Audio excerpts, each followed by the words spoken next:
about to turn it on.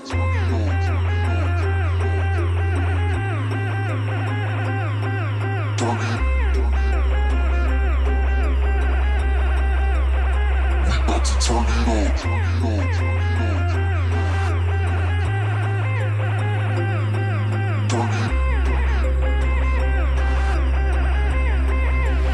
We about to turn it on. Turn it on. Turn it on. Turn it on. Turn it on. Turn it on. Turn it on.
We about to turn it on. Go, go, go, go, go, go, go, go, go, go, go, go. We about to turn it on.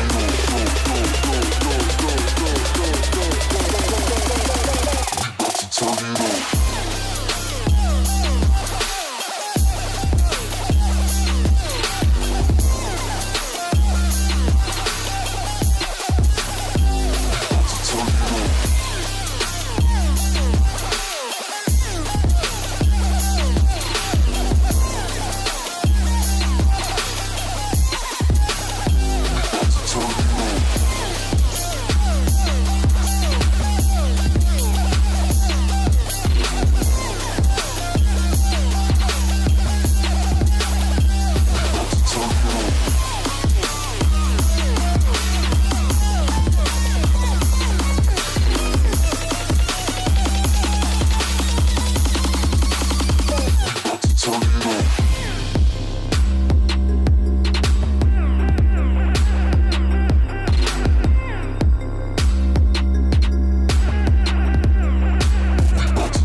What's up, brats? Yo, wait a minute. Rats. Don't sit there and try to act like you're not, okay? I'm just saying. Man. I'll knock all this shit over. I'm not a brat. I'll knock all this shit over. I know that's right. Okay, listen. Had to put Joey in timeout because he needed a reminder. He needed a quick pat, pat, pat. You know. I love Joey. Y'all ain't stop bullying my dear sweet Joey. Listen, I love Joey too, okay? I love Joey. I love Joey like he is my bad child. Everybody, when they have more than one child, they have that one bad child. Well, unfortunately, I have several of those, and Joey is one of them. Okay? Aww. Your dear sweet Joey is a pain in my ass. Boy, I ain't ever heard tell of that. Geez. Speaking of pain in the ass, I literally, like, it was like 2 nights ago, I got stupid wine drunk, right? Oh God. To the point where I like pretty much blacked out. But like I was trying to go have a shower to make myself feel better, and I like ran around the corner and slid on the tiles and like fell over like so hard on the side of my hips, and now I've got like this massive bruise. And then it's like the size of my head, and I can't sit down properly. It hurts so bad. Well, stop getting white girl wasted on wine, please, because that's exactly what's happening. You're getting white girl wasted. Okay. Yeah, we need a bubble wrap her up when she gets drunk. Apparently, we do. Yeah, I need like to be in one of those like balls, you know, like the ones that you blow up and go down like mountains in, just like. Oh, I know what you're talking about. Yeah. Yes. Yeah. Just roll That's around exactly like that. what she needs. Yeah, exactly. So if you hear me go, that's just me readjusting. Actually, PewDiePie's baby, Joey, welcome back, Joey, by the way. Talk about PewDiePie's cute baby. PewDiePie does have a cute baby, and I'm pretty sure we're going to talk about it tomorrow during our recording, probably. Yes. But his baby is so cute. I love the traditional Swedish name as well. Like, his name is Bjorn, and I think that is so adorable. Yeah, I love it. Yeah. I absolutely love it. Yeah, I'm so happy for them, dude. And Marcia looks stunning as always. Oh, absolutely. Like, she's so beautiful. It's like there's no such thing as a bad photo of her. It's so... Yeah. I know. I don't like that bitch. She's too pretty. Yeah, freaking. I don't like that bitch. She's too pretty. Just saying. Yeah, how dare she? It's bad enough I have to do this podcast with you pretty bitches. I barely like y'all. Just saying. Yeah. Who do you actually like, though? I like some people, Eva. Do you? Yes. Yeah, the ugly ones. Well, the ugly ones? Well, no. I take exception. No, y'all. If Xylie likes you, she thinks you're ugly. Damn. That's so fucked up. How can You said it. Oh, God. That's why y'all are my pretty friends. Y'all are my pretty friends, okay? God damn it. What's up, chat? How's it going? Hello, everybody. Hello to our members as well. What's going on? Yeah, today we're going to be reacting to The French Girl by Toastify. Has anyone seen this yet? Oh, yeah. Put a one I in don't the even chat know what if this you've is seen about. Yeah, put a 1 in the chat if you've seen it. Put a 1 in the Look, chat I'm if in the you've dark seen with this one. The French Girl, Commentary's Darkest Secret. And put a 2 if you have not.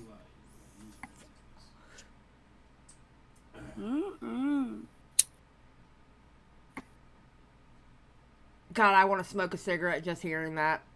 Sorry. No, it's okay. Yeah, it's not there's your fault. random times when I haven't smoked in like 4 years now, and there's random times where I'll be like, I could smoke like 8 cigarettes right now.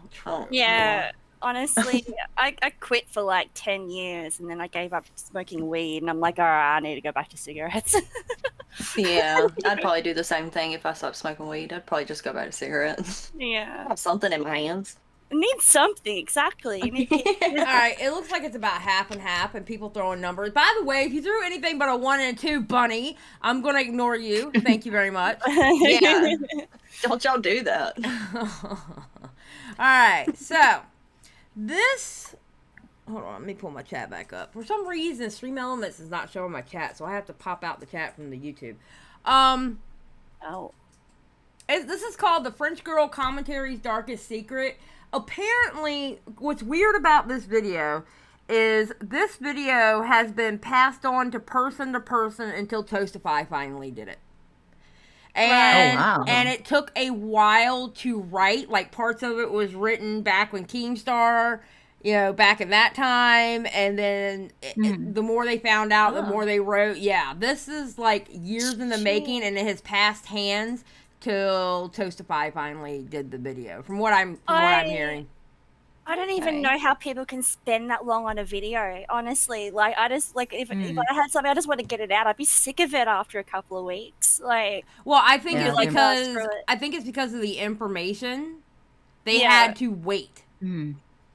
They had to wait and find things out. Yeah. Okay. Yeah, this video is not a light video by any means. All right. Yeah. That's good to know. Mhm. I've watched like bits and pieces of people reacting to it, but I haven't actually watched Yeah, it. So the only time I've actually watched it is when Nick went over it on Twitch, and it was like, wow, bro. Oh, yeah. Yeah. Okay. So That's how I watched it too. yeah. So, all right. Well, let's get started. I don't know how the volume is. Oh, volume's fine. Okay, here we go.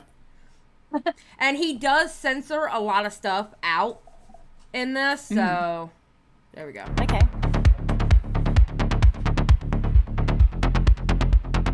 A few years ago, there was a story regarding the French girl. It was a pseudonym given by both parties to an underage victim of grooming, with the alleged groomer being the YouTuber Pyrocynical. For years, the public consensus surrounding the story has been one of dismissal, ignorance, and even mockery. It's been Okay, is that too fast for you? I'm at 1.25 on this, or do you want me to play it normal?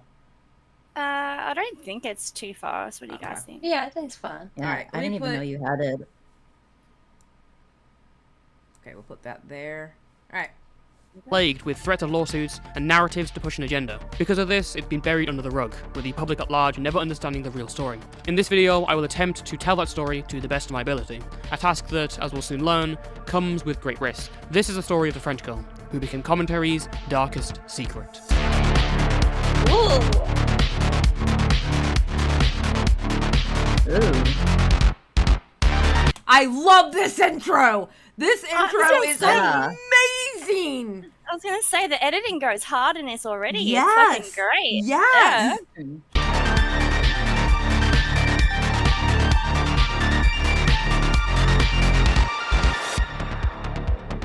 So,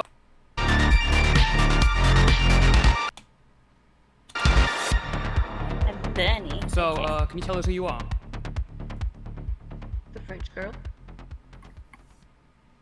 In the history of YouTube, there have been a plethora of groups that have spawned in the ever-changing landscape, but one that looms above most others is the commentary community. Emerging in 2015, this ragtag group of mainly young men made a career for themselves with a meta-analysis of YouTube and the people making content on the platform. One of the first big players in the space was Niall, otherwise known online as Pyrocynical. Prior to being a founding member of the aforementioned commentary community, Pyro and many of his friends started their YouTube careers with montage parodies, comedically over-exaggerated videos edited in a style to mock video game highlight reels. Pyro created some of the most popular videos in the community, with many of his contributions having millions upon millions of views, and as a result, he had gained 250,000 subscribers by early 2015. I can honestly say I don't think I've ever seen a Pyro video. I don't want to say I've never seen it. I want to say I don't think I've ever seen a Pyro video. I think I've seen like bits and pieces of his videos. Like if something popped up, I'd like sort of, skip through it and go, oh yeah, and then like go to the next. Yeah. Yeah. Yeah, like, I don't know why, but for the longest time, I thought Colossal's Crazy and Pyrocynical were the same person. Oh, dear no. God, Wow. man. What? Oh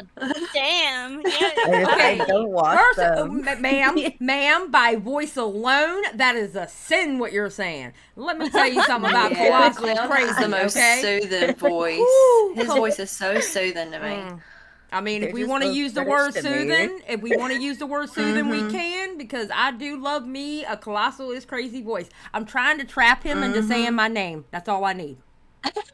Oh, look, he went into the chat once when everyone was there, and I said something. He said my name. I'm like, oh my god, he knows who I am. He obviously didn't. He just saw my name, and I was like getting freaked out. Like, oh my god, Clan said my name. I would probably be the same way, going, "Oh God, did he talk to me? What?"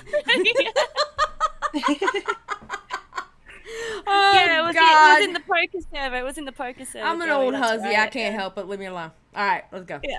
But his biggest growth came later that year, when he started making more personality-driven content whilst talking over gameplay. It was in the same vein as another creator, Leafy is Here, and the change of content paid off dramatically as only a year after, Pyro had reached the milestone of 1 million subscribers. But as with everything, there was a downside. Pyro's humble beginnings and meteoric success meant that he was under the limelight and a lot more eyes were watching his behaviour, and the manifestation of this came from the notorious Keemstar. As most I can't imagine. I'm gonna be honest. I can't imagine having that many subscribers with that many people watching you.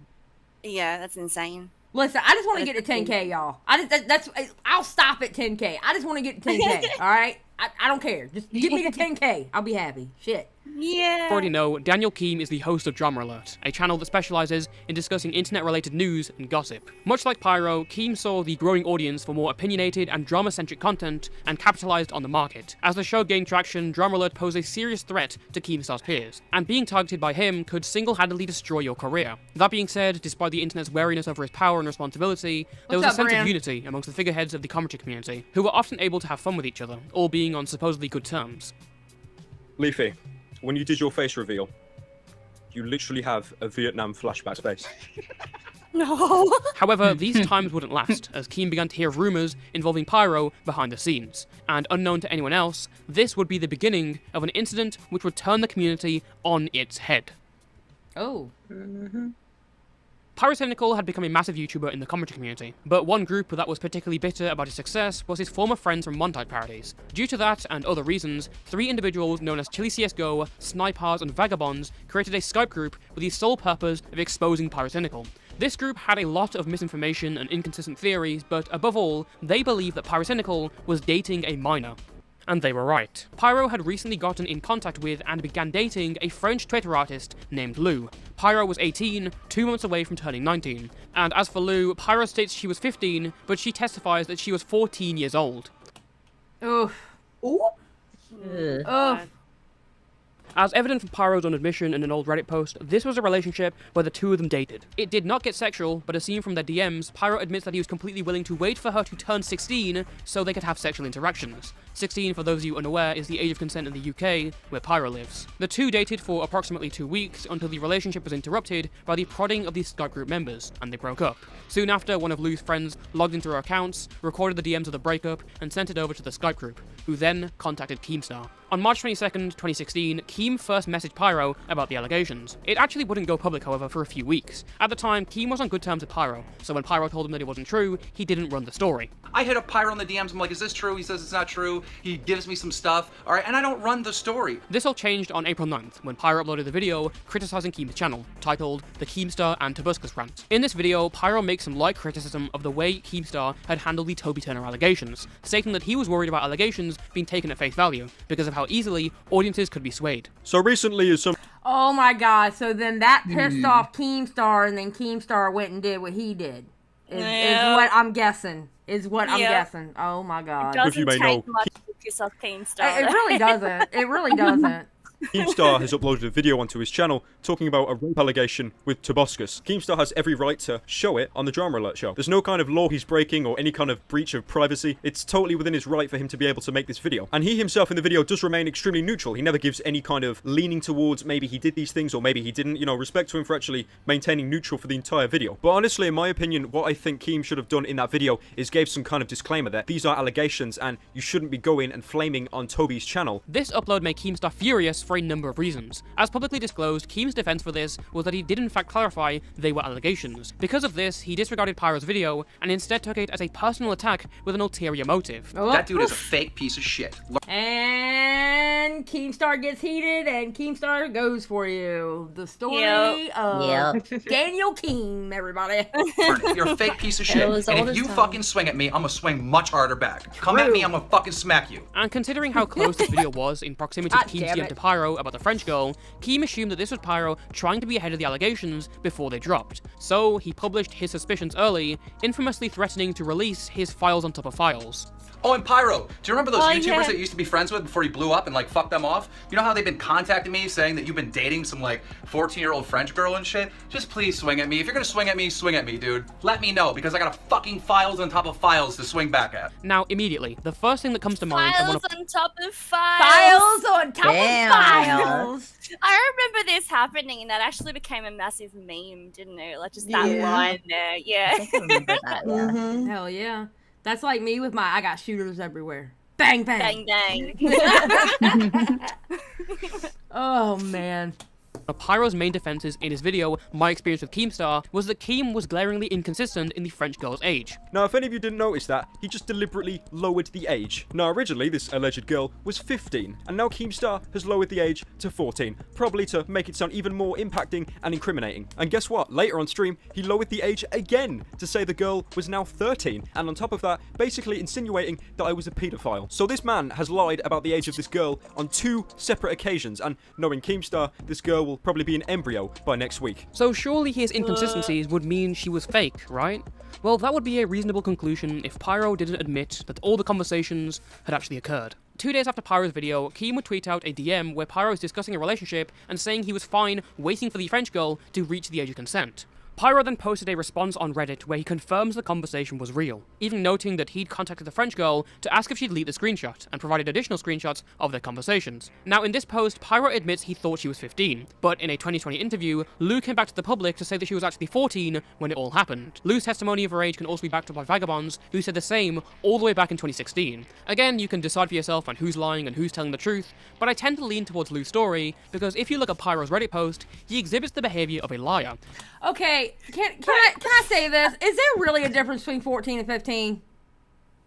No, Not it's really, all in no. your age. Yeah. I mean, granted, I understand 16 is the age of consent in the UK. That's fine. 16 is the age of consent. 14, 15, does it matter? I mean, it's still under the age of consent, correct? Just like Yeah, I don't know. It depends. I don't know. It depends on the question. Yeah, I get you though. You have to Yeah. understand, the first position he staked was that it was entirely baseless. This story is total bullshit. And now in this Reddit post, he was confirming that the conversation was real and they had a relationship. He starts off by saying that Keem is trying to insinuate there was a sexual relationship going on. Pyro then goes on to emphasize that they were not dating, and over the next paragraph basically says that what he really meant when he said relationship was him supporting her because of tough times. This is a lie, and I know that because more excerpts of the conversation exist. You can see right here, the French girl is arguing about why Pyro dumped her, with discussions on if he broke things off because he didn't want to be seen as a pedo. They are literally talking about breaking up, and if Pyro's role was just to be supportive, then you'd think he would maybe intervene and be like, hey, sorry, no, we weren't dating at all in the first place. It is a blatant contradiction and a bold-faced lie. Oop. That's what I said. I was like, oh. Yeah. That's true, Pez. You know what? In light of what happened on Twitter today, that is true, Pez. At least Pyro didn't break out the ice cubes. Oh, Jesus Oh, my Christ. God. Oh, you know we're talking about that too, right? Because I am ready. I am ready. Yeah. I am ready for the draft. That's all I'm going to say, because I didn't say nothing the first time around, but I'll say something the second time. All right, let's go. Another excerpt from Pyro's Reddit post reads as follows. When Keem DM'd me and asked if I was dating a 15-year-old, I denied it, because we never were in a sexual relationship. I really don't see how simply communicating with someone of the opposite gender can instantly jump to something sexual. Notice the careful wording here. Whilst Pyro denies that they have a sexual relationship, he specifies sexual, even though that was not even a part of Keem's original DM in late March. Yeah, because all Keem said was, are you dating? You can date somebody Yeah. without being sexual. Yeah. Just on a technicality, you can date someone and it not be sexual. Yeah. Pyro basically boils down a complex situation to a few sentences in his favor, and yet his Reddit post, littered with lies, was largely ignored. It was quickly overshadowed by Grade and Leafy's videos on Keemstar, and the French girl was viewed as a claim that was entirely fabricated by Keem. Even her existence entirely was viewed as a product of this lie, with many proclaiming that she simply wasn't real, becoming a meme in the community. She ain't no 15-year-old French girl. As an example, here's a tweet from Nopify that says, you didn't really talk about your 15-year-old ex-girlfriend in the video. Here are some replies from the time that say, didn't he clearly say it was made up in the video? The one that doesn't exist? Why should he have to? It's obvious Keem made it up, considering how much he changed the age. But, without a doubt, the French girl was real. And the evidence found suggests that Pyrocynical had a short romantic relationship with a 14/15-year-old whilst 18. On top of that, he seriously downplayed and lied about the nature of it on 2 separate occasions. With all this being added to our notes, we started researching further and tried to find out Okay, not saying that he was right in doing so. Alright, I say come out with the truth anyway, but most likely the reason why he didn't tell the truth about it, like, straight up, is because he would have gotten canceled. Oh, yeah, for sure. 100%. I mean, obviously. So his go-to was to lie about it. more about Lou and Pyro's interactions. But in doing so, we stumbled upon something unexpected. You see, up until now, the French girl story as we knew it was part of the fight between Pyrocynical and Keemstar. But when we started looking deeper, what we found was that the French girl had become the victim of another YouTuber inside the commentary community. And it was a horrific story that none of the public know about. Okay, I'm letting y'all, the ones who haven't watched this is when it starts to get dark in this video. Oh, It is all kinds of fucked up. Literally. So, all right, let's go. Alright, so pay attention. Uh-huh. So to find out where it all began, we have to go back to that fabled Skype group. The first person we mentioned in the Skype group chat was Xylie Star, a prominent commentary orbiter and Twitch streamer. But what were his motives behind trying to expose Pyrocynical in the first place? Well, as per his words from a statement in late 2020, Xylie and Pyro were at each other's throats. Now, you know it's bad when Nuclear Winter is putting a trigger warning in the chat. Oh, And we don't even do trigger warnings, and Nuke's on my channel all the time, and we don't do trigger warnings on my channel. But you know it's bad when he's putting a trigger warning in the chat. yeah. Okay. Oh, I'm kind of nervous. All Yeah, right. yeah, it gets bad. During 2016, and Xylie wanted to completely destroy his career, so he joined the group chat. However, this same statement also has Xylie seemingly admitting to fabricating the French girl story and faking evidence or taking it out of context, which isn't really true when Pyro literally admitted to the conversations being real anyways. Still, you might be thinking that he's telling the truth, and I understand that, but please take into consideration that this man is followed by Pyrocynical, has made an appearance on Pyro's Twitch stream since his statement, and has Pyrocynical in his Twitch featured box. In Xylie's statement, he also mentioned that one of the people in the group had sex with an underage person while they were over 18, and that certain person happens to be Vagabond. Once a montage parody creator who came up with Pyrocynical, Vagabond had gotten into a dispute with him over something related to copyright, which he'd been messaging other commentary YouTubers about. Since the group chat, he's also gone on to rebrand to a meme compilation channel called Meme Corp, with over 1 million subscribers. He's also an active Twitch streamer with almost 40,000 followers, and as mentioned before, he allegedly had sex with a minor whilst he was an adult. Specifically, he was 19 and the minor was 15. Lord have mercy. Why? Why? What is... I don't understand. Okay, listen. Why? What do you find in a 15-year-old at the age of 19? I do not understand. What? That's a baby. That's a baby. The fuck is wrong with you guys? So, how do I know the ages, and how do I know that Xylie's talking about Vagabonds? Well, even though he detailed this heinous allegation in 2020, in reality, it had actually been kind of public since 2016. So, who was the publisher? Well, it was none other than Pyrocynical himself on a further part of that Reddit post. Okay, you're talking 16, 18, Joey. That's not 19, 15. There's a difference between 19 and 15 and 16 and 18, Joey. Calm the fuck down. Originally came across this Skype group by one of the members being contacted by Keemstar on their stream, and this was seen by one of their ex-girlfriends and was then passed on to me. Later, I was sent information of this individual allegedly meeting up with a girl who was 15 at the time and having sex with her when he was 19. I confronted him about this and said how even though I have information he allegedly had sex with a minor, I won't make it public, even though he's actively participating in a Skype group spewing misinformation about me. On top of that, I have his ex telling me that she has medical proof she was sexually active in January 2015. So Homeboy was in a group chat trying to expose Pyro over a 14, 15-year-old girl, because we don't know which one it is, 14 or 15, right? When he has himself had sex with a 15-year-old. Why are you throwing stones if you live in a glass house? I don't understand. Somebody explain that to me. I don't know. Whatever's in the dark comes to light, or whatever that saying is. Yeah. Like it's kind of funny that it's like the Spider-Man meme where they're like pointing at each other. You're literally trying to expose somebody for something that you have done. That makes no damn sense. That tells me you know what you did was wrong. Yep. Which was the time the two were in a relationship together. This individual then told everyone in the Skype group to stop making false accusations against me, and sent a screenshot of him saying this in the chat as proof, and from my knowledge the group became inactive. But how do we know this anonymous person... Joey, I'm not going to argue this with you. You're going to have to chill out. If the legal age is 16, then 15 is not legal. Am I right or am I wrong? You're right. Yeah.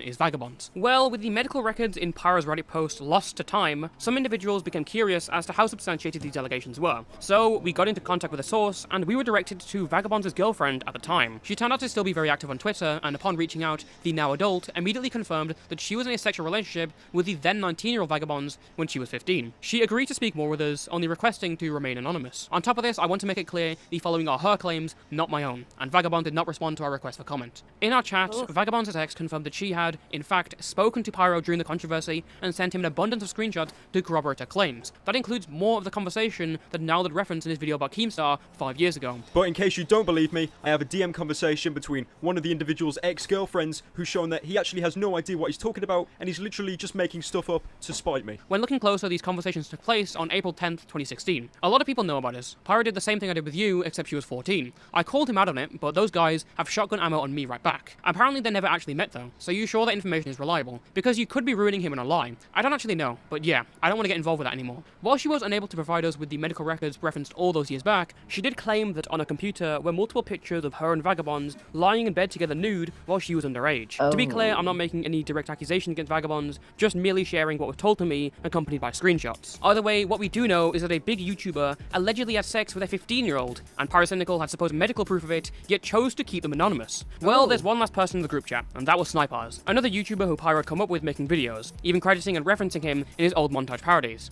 In September 2016, Snipers would make a tweet saying that he thought Pyro wasn't a pedophile, and he had never thought he was, which of course raises the question of why he was in the group chat in the first place if he never thought Pyro was a pedophile. Well, when a Reddit comment replying to Pyrocynical's deleted post speculated that it was him, Snipers responded, which seemed to explain his own motive. I wasn't part of the witch hunt on Pyro. I stupidly told Keem about this guy I won't name who's 22, and clearly taking advantage of the same girl. I have no interest in trying to drag Pyro down, and don't bear a grudge for some argument we had like a year ago. I was concerned about the safety of the girl being preyed on by a 22-year-old, which I stupidly mentioned in the same group chat, where two others were talking to Keem about a different matter involving her. But wait, the Vagabonds was 19, so what's going on here? Who is this new anonymous 22-year-old? Hey, what about that Keemstar interview with the French girl in 2020, where he brushes over someone else she mentions? And hold on, let's pull up those screenshots of Pyro's conversation with Lou.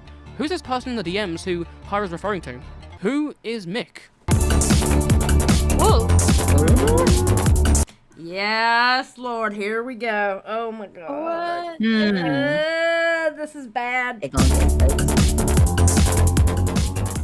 Up until this point, we've been investigating the surface-level pieces of the evidence in the case, involving the most well-known players in this insane group of associates. But as we kept digging, we soon realized that the public knowledge hadn't even scratched the surface. To explain what I mean, we'll first have to take a closer look at a major clue that everyone who covered this case back in the day had missed. In the first leaked screenshot between Pyro and the French girl, Pyro mentioned her entering a relationship with a person named Mick. I'm not saying Mick shouldn't trust you. I'm just saying what you done to me, like telling Nopify and Cobalt I left you for fame. And if you read the full chain of tweets from Snipers where he states he never believed Pyro to be a pedo, right afterwards he says that he wasn't sure if Ancient Reality was still with the girl. While many of you won't recognize the name, Ancient Reality was a fairly popular creator back in the day. He was considered the greatest montage parody artist of them all, even receiving recognition for it on the community subreddit. The gifted video editor pushed the genre in new directions with his high production value and fast-paced style, and these achievements were significant enough to even receive news coverage. Take this article by The Daily Dot, which introduces him as Mick Gerards, a Dutch filmmaker who'd become one of the most familiar names in the genre. Even if you're unaware of his personal channel, which had 250,000 subscribers and tens of millions of views at its peak, you've likely seen his work for Filthy Frank, including the intro to Paint My Wheelchair and an entire music video for Pink Guy. And on top of that, he's worked with MTV. And before either had become internet famous, Mick and Pyro had been in the same friend group, and thus remained close as established creators. Up until this point, everything's been focused on the French girl's relationship with Pyro, as that's what we, along with the public, were aware of. Upon discussing... Yeah, all of us were, you know what I'm saying? Like, when I heard about the story, obviously before this video came out, when I heard about the story, I remember, the only thing I remember that I personally witnessed about this story was Keemstar's interview with the French girl. That's it. And how elusive it was, because he didn't release the interview for a long time, right? He kept teasing that he had it, and everyone was just like, oh yeah, release the French girl interview. It was a massive thing. Yeah. That's the only thing I really knew about this. And then when I started watching commentary community, which I know Keem is part of, but like the commentary community as a whole, it was right, I want to say it was right around when Turkey Tom was going after Pyrocynical. and he had made that Google Yeah. Doc. It was around that time. Like, and it's still kind of fuzzy for me because I wasn't like really into it then. You know what I mean? So I didn't like pay that close to attention. Discussing this with Lou, she revealed that shortly after breaking up with Niall, she not only stayed in the community, but began a relationship with Ancient Reality. How did your relationship with Mick begin? As in dating or like talking? When did you start talking to him? Yeah. Same years, honestly, so also 2015 since he was in that group and I was interacting with all of them and I guess we just kind of became friends, like same with everyone in this group because of fan arts. And the allegations levied against the aforementioned Mick are far more serious than anything she claimed about Pyro. And can you confirm your age at that point when you were talking to him? Well, still 14 because it's 2015. And how old was he? 23? Okay, so he was in his 20s. Oh, Yeah. Bro. No. what? Like, I'm 23, right? I cannot imagine myself talking to a fucking 14-year-old. I don't even like, Yes. look, at 23, I wouldn't even want to talk to a 14-year-old passing by going, hi. Okay? Fuck Literally. that bullshit like, no, hell no, Ugh. Did you have a physically intimate sexual relationship with him? I wish I didn't, but yeah. What was the age gap when the sexual relationship began? 9 years. Mick would upload his last ever video to the Ancient Reality channel in 2016, and 2 years later, he would disappear from the internet entirely. Since June the 21st, 2018, many have been asking the question of where he's been. Everyone from his fans to other high-profile creators begged for him to return, but received no response. While there was never an answer as to why... What? There was a too mad tweet in there. Oh god, too mad. Oh. he left, the French girl may have an explanation, but to be clear, this is based on what we were told in our conversations with her, along with both evidence she provided and publicly available materials. Just like with Vagabonds, we were not able to obtain a statement from Mick on these allegations. Also, just to be upfront and get this out of the way, Lou has already filed a police report against Mick before we even attempted to contact her, so all of the information about to be discussed has already been submitted to the proper authorities. Very good. As Lou's recollection of events goes, dating commenced between Mick and her shortly after breaking up with Pyro in early 2016, following the public fallout, and lasted for an entire year, ending in February of 2017. What countries did this take place in? The very first time I was in France, where it was in my house. What other countries did you have a sexually intimate relationship with him? His house, so Netherlands. Bear in mind that the age of consent in the Netherlands where Mick lives is 16, and in addition to this, Lou alleges that Mick was both emotionally and physically abusive towards her. But of course, the question is raised if there's any proof to back up her claims. Well, in spite of efforts to destroy it, some evidence that the relationship occurred, that it was abusive, and that it met in real life all still exists. But trying to piece it together led us down yet another rabbit hole. Oh, As we God. attempted to form a better understanding of this former YouTuber's life, we discovered the story had gone deeper than anyone could have imagined. When digging through the archives, the earliest proof of the relationship between Mick and the French girl can be found in February of 2016. When they started interacting with each other publicly in now deleted tweets. These earliest conversations were around the time when Pyro and Keemstar originally began their feud behind the scenes, and word spread amongst their friend group. This lines up, as shortly thereafter, Mick uploaded the video titled YouTubeDrama.exe, a tongue-in-cheek satirization of Keem and the drama community surrounding him. It ends with a message by Ancient Reality pleading for everyone to just get along. At this point, he appears he knew the French girl was a minor, as Pyro admits to talking with Mick about her in the leaked screenshots. Some people, like I know, will be asking, why didn't anyone's parents get involved? So can you explain how neither your or Mick's parents didn't have any problems with this? So, first of all, they didn't know. My parents first thought that he was just going to be a friend, which my mom asked me later on to clear out if he was more than a friend and all that. But, AR, so Ancient, basically, before we met each other's families, he set up this thing about my age and his that would be basically lying, which he wanted me to lie about his age to my parents. Instead of 23, he told me to say that he was 19, which is still 4 years difference. And to his family, he said that I was 16 when I was 14. Understood. So, That's how they got away with it with the parents. People don't understand. Sometimes parents get lied to. I mean, it happens. You know what I mean? Yeah. Yet another Yeah. thing, we're trying to cover our bases for any inconsistencies someone might want to point out in the story. Some people might question your account being deleted and the lack of pictures with you and him together. Can you explain why that's the case? Well, first of all, pictures of me and him is pretty easy that I hate photos, and so did he. So basically, there was nothing, really. So that's like the easiest point. Then the account, since he didn't want it to be public, when I used to have my account at Demora67, basically I had a bit of a following from all this art, and I was like kind of not very known, but I was like a sort of known fan artist in the community, and he did not want anything to be public at all. Like, he was actually scared, and I know he told me that. And when he told me to delete my account completely, he was actually in my house, so he was over. And he told me that he wanted me to basically stop speaking to anyone and never mention it, and so he made me delete my account, and I actually, well, wasn't allowed to ever recover it. As Lou just mentioned, all of the tweets of the two interacting publicly were deleted. Lou explains this by recounting one of their visits, where allegedly Mick stood behind her as he forced her to delete her social media accounts one by one. What I'd the be fuck? damned. Wow. As the account goes, he then, for good measure, deleted all mentions of her from his Twitter. Lou states the two met numerous times over the course of the relationship. Their method of transportation was by train, which aligns with an old Reddit comment we found from Mick, which corroborates that this was in fact a form of transportation he regularly used. On top of this, she saved one of her train tickets, dated August 30th, 2016, from Kaldenkirchen to Freiburg. The latter city shown on the ticket is situated on Germany's border with France, and was the easiest spot for her mother to pick her up. As she would tell us, Mick's parents often weren't home when she visited, leaving her largely unsupervised in an unfamiliar country. Okay, I'm just gonna say it. Joey and Unknown, can y'all please stop? If you're gonna fight, take it where fighting belongs and take it to Twitter, please. Don't have it in this chat. Okay? Because what you're doing is you're kind of ruining it for everybody else in the chat. Yeah. Can y'all please take your fighting to Twitter? I don't give a shit about you two fighting. Take it to Twitter. Alright? Not in this chat. Please? Been told. Are we good? Are we Gucci? Somebody type something. Go fight each other on Twitter. Thank you.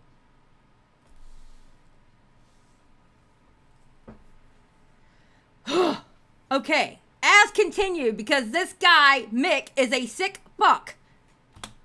She alleges that they'd had sex numerous times during these meetings, something he would often pressure her into doing. She recalls many of these ending with her in tears, and him ignoring her reaction. These experiences were too harrowing for her to recount during our interview, so we later asked if she could explain other details about their sexual relationship. Basically, AR wanted to not force me, but he was very insisting on me trying to get a prescription to start taking the pill, so he could, like, not use any protection anymore. Once, I know that when I turned 15, he acted shocked, like he didn't know, in front of my family or whatever, which my mom made fun of, and we went on a walk, and he just started saying something that really brought a red flag to me. He was like, oh, it's okay anyway, I already got used to fuck a 14-year-old, and I was like, whoa. Whoa. What? Whoa. Wow. Okay. Oh my god, no. No. Oh my god. That's This is so bro. gross. Yes. Holy shit. That really just, I don't know. That was very shocking. But as she tells it, they not only continued to meet after this ordeal, but would soon take a trip together. Later that month, Mick took her to visit Amsterdam's notorious red light district, a tourist attraction. What the fuck? Why? What the fuck? I know. Taking a 15-year-old to red light district? That's a great idea. Like, yeah. It just keeps getting worse and worse. Oh Known my for its God. abundance of brothels and sex shops, the two spent the entire day there, visiting places like its sex museum, and later a sex shop which she had taken photos inside. She told us this occurred around Christmas, which is reflected by the store's decorations, and recalled feeling so uncomfortable inside the store that she left to wait for him outside. I Can you love tell- how the gnome was blurred out because the pants part of the gnome was blurred out. It was obviously a sex shop thing. Yep. Tell us about your trip with him to Amsterdam. I was going to the Netherlands for a few days, maybe 3 or 4, and basically we visited a few cities because it's not a very big country, so we could go up by train.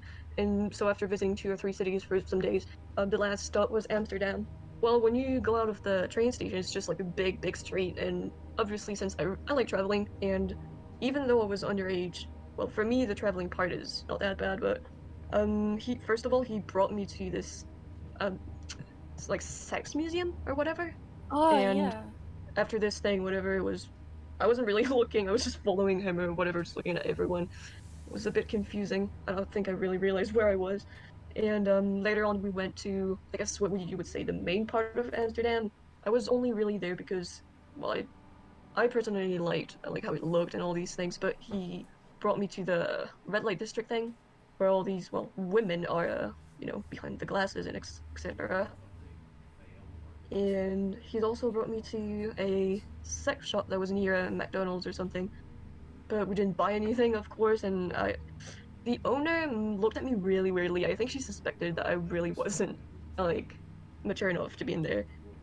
Alongside this picture and testimony that Lou had given, we would later find evidence to support her story. When we inspected Interreality's last upload, You Wouldn't Steal a Meme. When investigating the contents of the video, we realised that approximately a minute in, a store called Old Sailor is shown. Upon googling the location, we discovered it to be a pub located in none other than Amsterdam's red light district.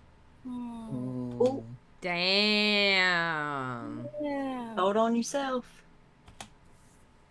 Evidence that the relationship was emotionally abusive exists in the text messages she sent to friends at the time, telling them that Mick would harm himself as a means of control and threaten his own life if she left him. This can be corroborated with his public behaviour, as Mick was openly suicidal on Twitter, resulting in multiple scares that caused his online friends to publicly call for a wellness check. On one occasion, Pyro can be seen pleading for someone to check on Mick after he had not responded to them in days. This outburst occurred on December 13th, 2016. That same day, the French girl had texted a friend that Mick had just threatened to cut so deep that she'd see his bones. And only 3 months before that happened, more What? messages between Lou... Bro. Oh, yuck. Yeah. Oh, Yeah.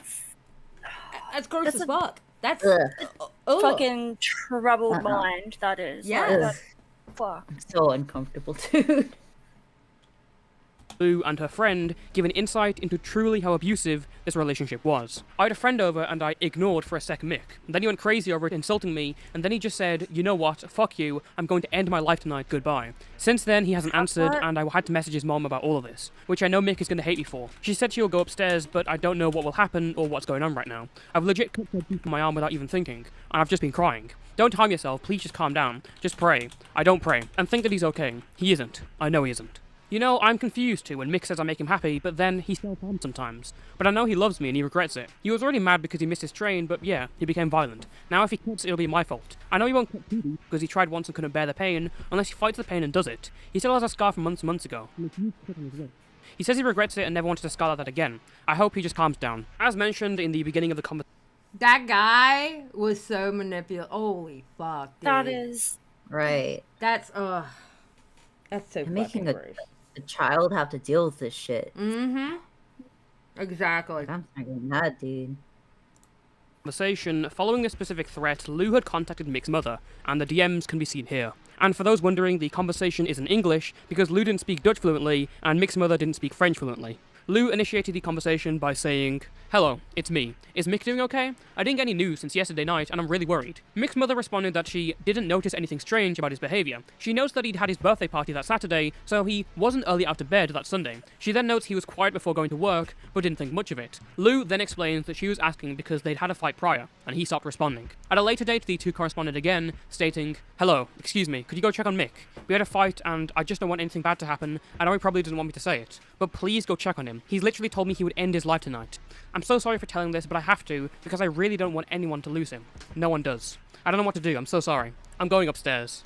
Alright. I'm so sorry this is happening, I don't know what to do. He probably hates me now." The conversation continued a few days later, with Lou saying, "Hello, excuse me again. Do you mind not telling Mick I sent this? He'll get mad. But he threatened to kill himself again and said I can't do anything about it. Honestly, I'm lost. What do I do? I obviously will be sad without him, but I don't know anymore. I feel trapped." 15-year-old girl dealing with this. Yeah. That's ridiculous. That's absolutely ridiculous. I can't tell my mom either. I don't know if I should leave him or no. Obviously if I do I'll be sad, but I don't think it's good to stay, is it? I just hope he gets help. Waiting for her opinion. So as this relationship went on, you were clearly very young and he was a lot older than you. Was there any abuse or manipulation that took place revolving around, suicidal tendencies? So when I started being with him, he was very open about his depression and mental illnesses. Basically, he was if I said something that he didn't like, if I did something that he didn't like, he was gonna either give me the silent treatment or start saying really bad stuff, like he's gonna and blame me for it. He's gonna do very bad stuff with all his razor blades or whatever. Or he would just say one thing like, "Oh, I'm gonna kill myself," and just never speak for hours, and I'd have to message his mom on my phone because I was very concerned and I didn't really want to have someone's death on me at all. At a young age I was gonna say, but not at all, any ages. And he was very threatening about himself and Okay, and did he use any manipulation tactics so you wouldn't break up with him? yeah, he put threats. He told me 2 times at least that if I ever left, like he would actually. So what did you do in response to that? Well, sadly, I didn't break up because I was terrified. I mean, when you're young, you really don't want anything to happen. Yeah, and you were 15 and young. Mhm. And, you know, when you're Yeah. 15 and young, you're stupid. So, I mean, Yeah. she didn't know. All she knew, she didn't want somebody to do that to themselves and it be her fault. You know? Yeah. It makes total sense. Yeah, she was literally trying to process everything. She's not an adult that'll stick her middle finger up in the air and say, "Go ahead and do it. Fuck you, bye." But Yeah, I I don't know. Like, even as an adult, you sometimes can go through that. And you don't know what to do. absolutely, I had to go through it. I went through it in Yeah. matter of fact, my 30s. So I Yeah. understand. So I can only Yeah. imagine how bad it is on a 15-year-old when at 30 I had to deal with that. Yeah, exactly. You know, it's even more compounded on a 15-year-old because they don't know nothing about life. They're not even Yeah. grown ass women yet at that point. Right, like imagine she's like going to school or something and she's worrying about this fucking 23-year-old offing himself. Yep. Yeah. Once, I know I messaged his mom multiple times about him, saying, like, I told him, I told her that he wanted to end it basically, and if she could check up on him, so go to his room, and she told me she was gonna go up and that it would be his choice if he ever decided to do it. So his mother was indifferent to the idea of her son killing himself? I don't think she wouldn't care, but I think she had the mindset of you can't really stop someone who's feeling very unwell. Beyond what was described in the text messages, she further alleged that Mick once threatened to commit suicide directly in front of her, only stopping once she was sobbing on the floor, begging for him to stop. Christ. He also allegedly encouraged her to begin self-harming, gifting her blades, and suggesting she cut herself That with is them. so She says No. fucking Fuck sick. That you, is so fucking dude. sick. Oh my god. Yep. Oh my god. I can't believe that. That is fucking gross. Yep. That's fucking cruel, bro. And the thing is, like, kid. the amount of times that he's done that so far, it's like almost normalizing it for her. And that's something that can fuck Yeah. you up as a kid. Like, it can actually fuck you up so badly. Like, oh, that's so horrible. Yeah. Yeah, it's gross. It's very, very, very gross.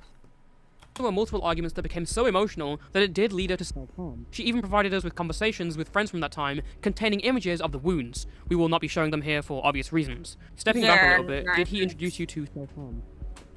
Well, he actually gave me one of his razor blades, and I know that I've used it, and I was feeling very unwell as well because of everything that I was going through, and I know that every time something bad would happen, I would have to fight to not do it, but there was a time where I was gonna leave at school to another country, and just the day before, I had done it with what he gave me, and it was absolutely because of this relationship, so yeah, I guess I've done it.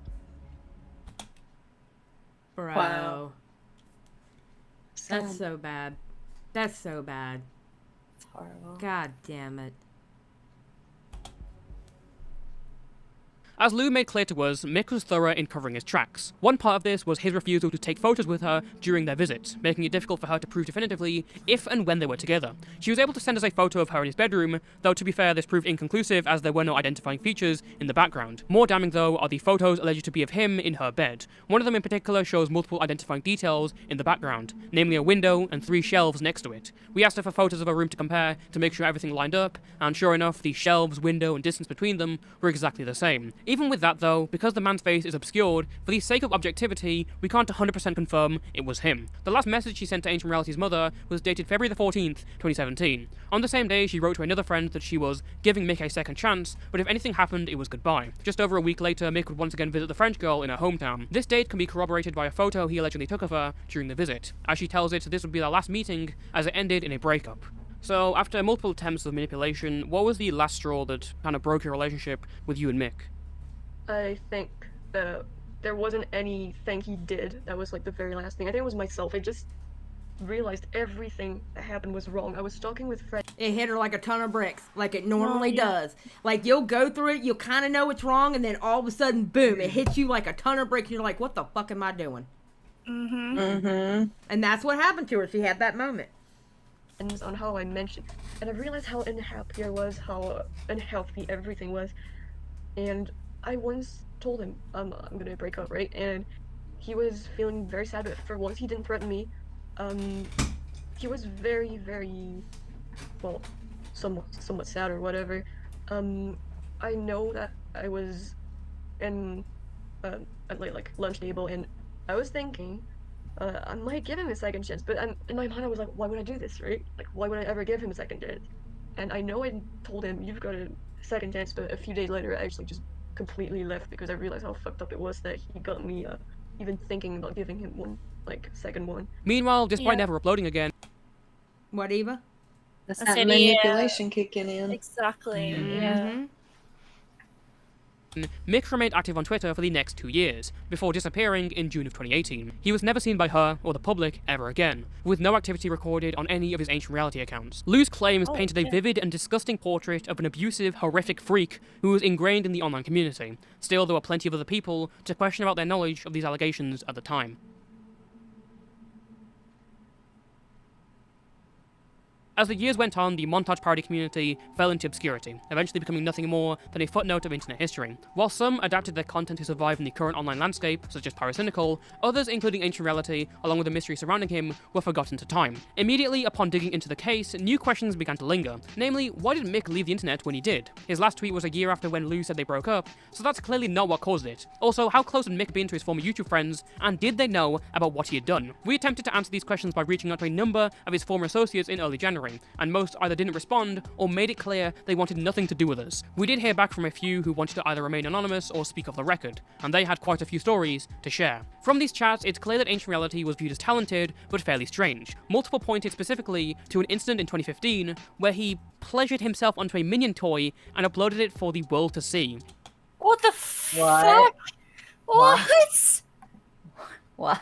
What? Red flag. What's so hot about it? It appeared there were no copies of it still available online, but we were able to recover an image proving that it did in fact exist. Those who had the misfortune of laying eyes upon the upload recalled his manhood making an appearance. Mick proudly promoted this video throughout social media, which one ex-associate recalled thinking was quite odd. Others told us they thought he was a homosexual because of how prevalent phallic adult toys were in his videos. At first, they viewed him as joke props, but when he began showing off his new purchases on Snapchat, they started to interpret it differently. I guess, did he buy a lot of sex toys at Amsterdam? Was that a thing he bought for you? Oh no, not for me. He bought something for him, but that used to be a joke, and then he actually used it. But whatever. What? Hold on. Wait a minute. Hold up. Wait a minute. Well, To each their own in that department. you know what? Yeah. Listen, him buying a sex toy is the least of the issues that is wrong here. Yeah, that's what I'm saying. Yeah, this doesn't seem like an issue. The sex toy. The sex toy isn't the issue in this video. Everything else Buying a is. sex toy with the minor with you, that's an issue. No, that's an I see issue. with That's that. definitely an don't issue. That could have waited. Yeah, bro. You need Alright, it on the well, I won't train get into ride the details home. of You that. don't... What? Say it again. I said you need it on the train ride home. Oh God. I want to know something I know. Fair enough, fair enough. Whilst this is all secondhand information, we were also able to find tweets discussing how he enjoys sodomy. The sincerity of these remain ambiguous. When he stopped online activity in 2018, many former friends just assumed he'd moved on to the next chapter of his life. It wouldn't be the first time a person had quit internet fame. He hadn't uploaded in years anyways, so as he faded from the community, they thought nothing of it.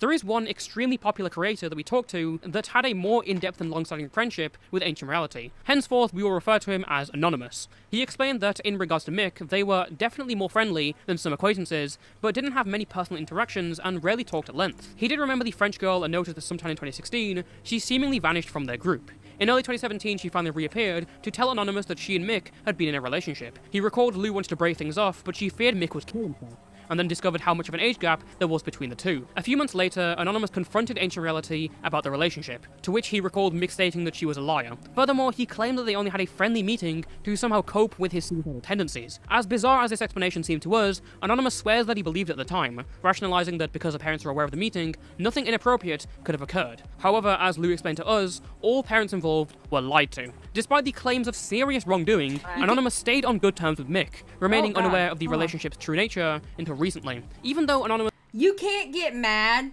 at her parents if they were lied to. You know what I mean? Like, you can't blame them if they were lied to. I mean, period. This was helpful. I don't know, The person like, that we were I don't know how easy it is for a kid to just hop countries and stuff like that. It must have been pretty easy, because I'm like, how would they, what they know and how would they feel about, like, her going to Amsterdam and her going to other places and cities and stuff with this guy? Yeah. I don't, seems a bit... I used to lie to my parents all the time. Oh, yeah, for sure. Me too. I got away with so much. Oh my God, I got away with so much for the simple fact that they trusted me and I lied to them. Yeah. Bad kids. I often got caught, so... See, I didn't get caught with a lot of mine. And you know what? When you boil it down to it, you can't blame my parents. I lied to them. The way I look at it, I lied to them. So it's not their fault. Because they sure, believe me, they sure as hell taught me better than what I did. Just saying. So... most interested in talking to about our investigation was Pyrocynical. So, Niall Pyrocynical knew that you were in a relationship with Mick and he knew the age difference? Well, yeah. Did he try to, like, help and contact anyone? I don't think so. Okay, so did he try to, like, help you in any way? No, I think he might have just wanted to completely, like, not get related to anything of this. Alright, so he knew it was going on, but he didn't want to get involved. Yeah, but like I said, he definitely didn't know what was going on, like, awfully, in the back. So he didn't know about the cell phone stuff. No, he didn't know about it. If you recall, the breakup messages prove that Pyro was one of the only people who was aware of the relationship to some extent, as he recalls talking about the French girl to Mick. And as Lou said, it's very likely Pyro knew the age difference of this fucked up relationship, something he would continue to never speak out about. That being said, there are still many uncertainties regarding his knowledge of the events that followed, specifically if he'd ever thought they'd broken up, or how close he and Mick were as the years went on. Questions like these led us to reach out to him for an interview several times, first by ourselves, and then through the aforementioned Anonymous. He refused to answer questions involving any of these troubling allegations. That being said, as we continue to push, we eventually received a statement from him that read as follows. It might be helpful to mention that when I found out the extent of what happened, I did confront Mick in December about what he allegedly did to her. He totally denied it, saying it was nothing more than a friendly meeting. The parents were around, so nothing sexual could have happened anyways. He then removed me a few weeks later. Whilst we continued to do research into these creators' knowledge... Neon, thank you for becoming an honorary broad. Appreciate it. Yeah, Neon. Thank you. about what he allegedly did to her. He totally denied it, saying it was nothing more than a friendly meeting. The parents were around, so nothing sexual could have happened anyways. He then removed me a few weeks later. Whilst we continued to do research into these creators' knowledge of the ancient reality rumors, our investigation eventually had to take a backseat as some strange occurrences turned the story on its head. Oh yeah, this is a very weird part of the story. So this is the weird part? No, I'm saying this is a weird part, not the weird. Yeah. The weird part we just went through, all right? And that wasn't even weird. That was like scary and cruel and gross. Yeah, crazy. Yeah. All right.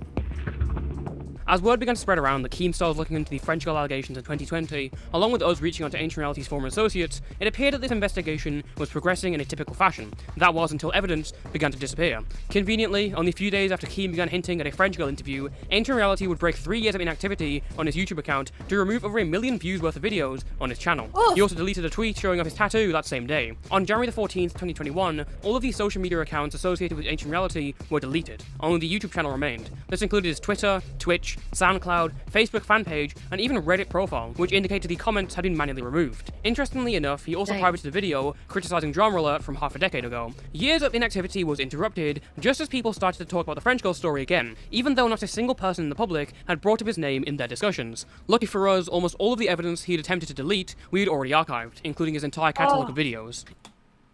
Damn, smart move. Yeah. If this activity wasn't strange enough, only 2 days after the Ancient Reality mass deletion, we received a message from Lou stating that someone had attempted to hack into her email and successfully compromised her current Twitter account. Immediately, we jumped into a voice call with her and helped submit a support ticket, and thankfully her accounts were returned, as the behaviour was quickly recognised as suspicious. With control regained, Lou was now able to look through the access history of her account. As it turns out, the first recorded attempt to hack in was on December the 19th, 2020, linked to someone using a Tor-based VPN. This was the day after Keemstar first announced he'd be reinvestigating the French girl allegations. She didn't notice it at the time, but this person would attempt to break into that email nearly every day for the next month. Holy shit! Oh my god! Every day. To access her account, the intruder spoofed their location to appear as if they were in France, then attempted to change the recovery address to a temporary email service. No new tweets were published when the account was compromised, and upon regaining control, she found no messages had been sent either. In fact, the only recorded activity in the entire account was that the person had visited Keemstar's profile, likely to check their message history. So you didn't go to Keemstar's page last week. They hacked the account. Yeah. They went to Keemstar. Oh my god. Can you go to his page, I guess? And you were looking for DMs from Keemstar. Which is completely empty because I deleted them anyway. It's unknown who got into her account, and because of how it was done, we may never know the truth. As mentioned before, they had a Tor-based VPN, which doesn't keep logs of its customers for increased security, and the temporary email service deleted its inbox 2 days after registration. In addition to the suspicious timing of events, Lou's email address wasn't public. The culprit needed to know both who she was and her personal information within the day of renewed interest for them to pull this off. The person was also dedicated enough to attempt over and over to gain access for an entire month. The same day that this hacker was finally able to get into her Twitter account, another 1.4 million views worth of videos was privated on the Ancient Reality channel. Finally, as we were starting to work and word started getting out, an associate of mine received a text on his phone from Twitter with an authentication code, making it clear that someone was trying to break in. I've gotten a few of those in my time. Yeah.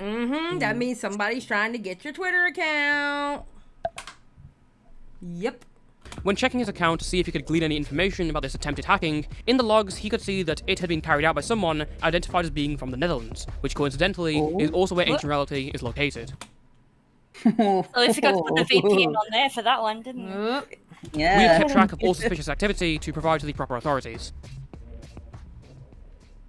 2 days after the French girl was hacked, we resumed our efforts in speaking to ex-associates of Mick. One of these was former MLG YouTuber Rynnie. Not expecting much, he was contacted as almost a kind of shot in the dark. After a bit of small talk, we asked if he remembered anything strange or memorable about Ancient Reality. He started by mentioning points we already knew, such as his work with Filthy Frank or the Minion incident, but then the former associate offhandedly referenced something that really caught us off guard. As stated before, we believe Mick's last public activity had occurred 2 years ago in June of 2018. Well, in speaking with Rynnie, he let it slip that Mick had made another channel with a fair amount of success, but that the new account's Twitter page now appeared to be deleted. Becoming frustrated with Rynnie's lack of cooperation, we asked our anonymous source if he was aware of the account. While having vague recollections of its existence, he didn't remember the name, only recalling that it consisted primarily of 4chan memes.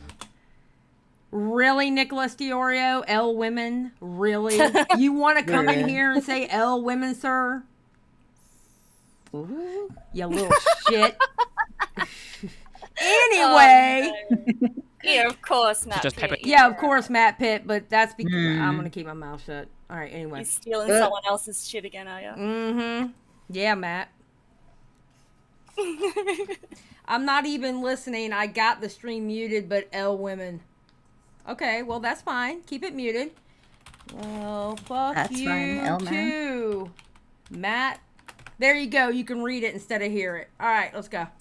By the Frog and Wojak. With this limited information, we began going through all of Rynnie's subscriptions to find channels involving Pepe memes that also had deleted Twitter accounts. After sifting through hundreds of pages, we were left in shock when we found the account that matched our criteria. To make sure our eyes weren't fooling us, we sent the channel to Anonymous to confirm it was Mick's secret project, to which he immediately confirmed that it was the channel in question. It appeared that Ancient Reality had not left YouTube as most thought, but instead started running an even bigger account, as he was now the infamous Prince of Zimbabwe. To those unaware, this controversial meme account had a noticeable impact on internet culture, popularizing animated Wojak cartoons, with each video being seen millions of times across the web. On top of this, he was still taking commission work, including the creation of animations for the documentary That Feeling When No Girlfriend. Bro. Oh my god. The most incel shit ever. I swear to God.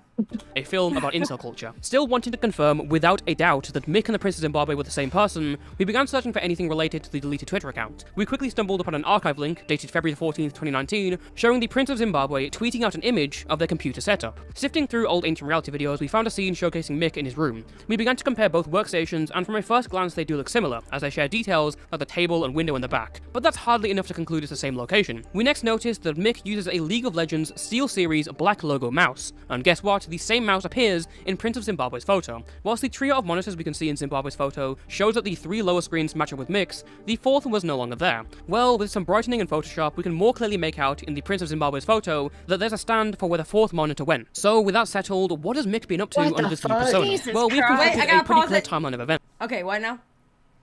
We're just like that the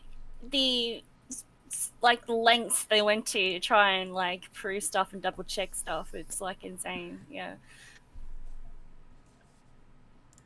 3 months after Ancient Reality's last activity on Twitter, the Prince of Zimbabwe channel is created on September the 12th, 2018. Its first video is uploaded that same day. 1 month later, on October 5th, the Twitter account is created. From then on, the channel uploaded highly edited Wojak memes at an inconsistent schedule, before one is taken down for hate speech. This causes him to announce on Twitter that he is quitting the channel for the foreseeable future. Following that tweet, no more content was uploaded. As you might recall, Cyrenex stated that the Prince of Zimbabwe had deleted his Twitter. What we didn't realize until later is that he deleted it only a few hours before our conversation. The same goes for all of the social media associated with the Prince of Zimbabwe, excluding the YouTube account. Going back to our main timeline, on January the 14th, 2021, we found out that all Ancient Reality accounts except for his YouTube channel were deleted, though there was now an old video privated criticizing Keemstar. What's interesting is that another upload was removed on the Prince of Zimbabwe channel at the same time, also about online drama, titled YouTube Millionaires Scam Fans to Make Even More Money. 3 days after that, another video about YouTube drama was removed from the Prince of Zimbabwe, this time with Keem even making an appearance. Around the same time, someone also submitted an anonymous tip, saying that Mick ran another alternate channel by the name of Tender Tomato. This channel, with over 200,000 subscribers, primarily made content focused on Among Us. However, it started out posting the same Pepe and Wojak memes that Mick had been posting on the Prince of Zimbabwe channel.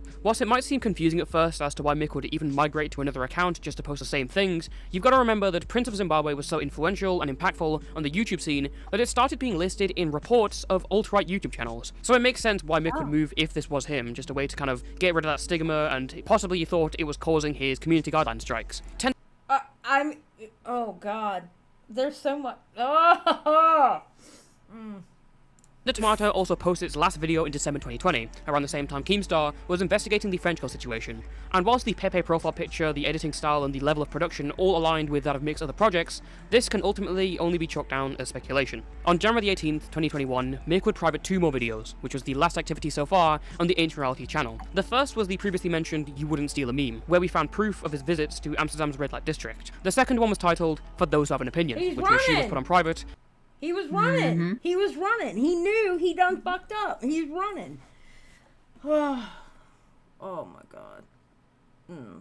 This story makes me so mad. Not gonna lie. Yeah, I'm fuming. It literally makes me angry. It makes me very angry. I'm seething. Because it prominently features his face. This scorched earth approach basically meant we had no way to reach out to Mick for comment in relation to anything covered in this video. We did find a Steam account in which he changed his name to some Chinese symbols, and we assume he probably doesn't want to delete the account as there's probably a lot of video games purchased through the platform. We sent a friend request, but so far it's been ignored. Oh, I'm sure. I'm sure it has.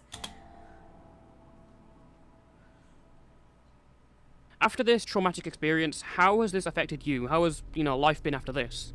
For me? Yes. Awful. I mean, I've legit went to a mental hospital. Damn, because dude.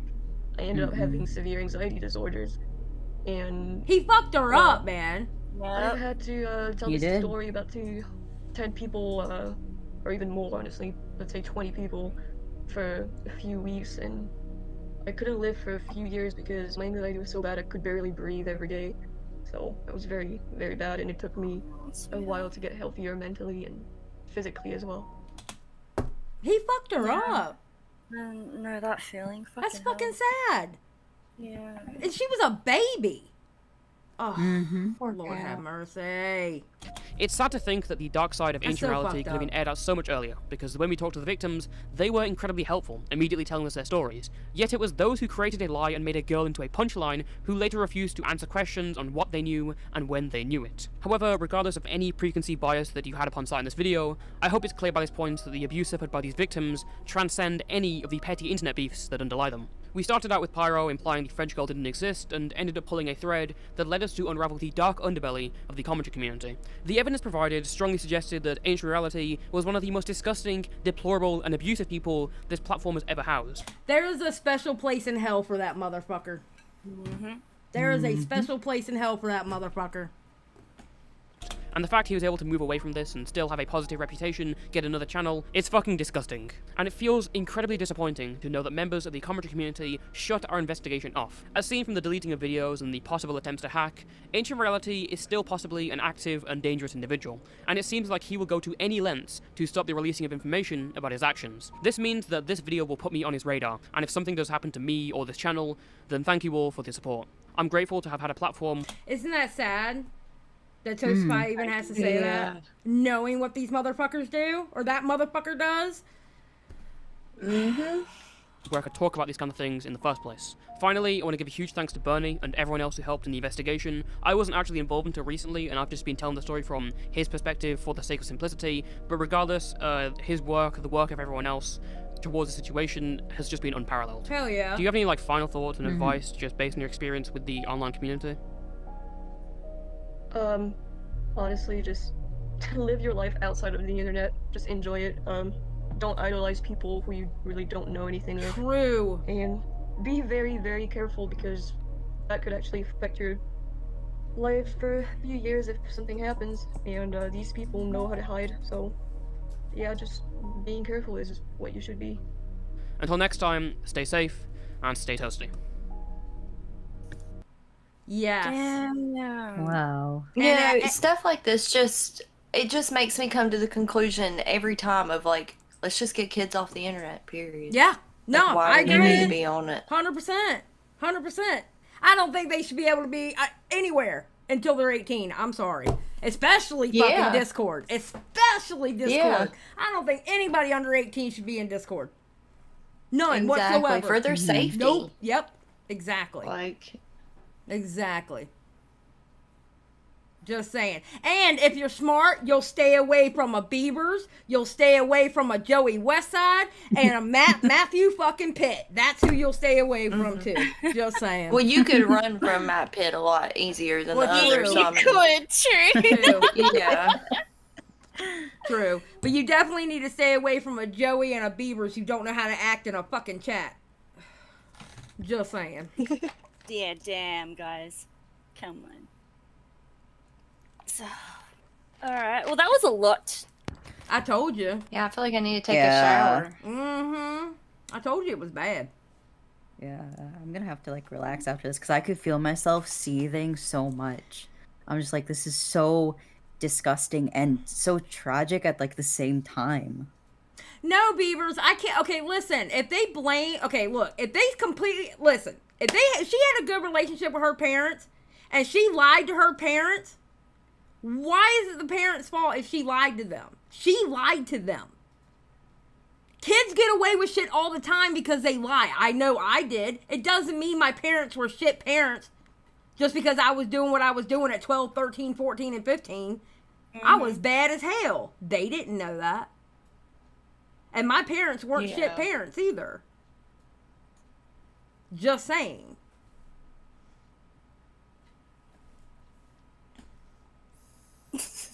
So, it's whatever, Beavers. Sorry. You also have a lot of you also think women should stay in the kitchen and not have jobs and stuff and stay barefoot kitchen pregnant. So, I don't want to hear from you. Anyway. I agree with that, though. Thank you. Thank you. Because that's the life.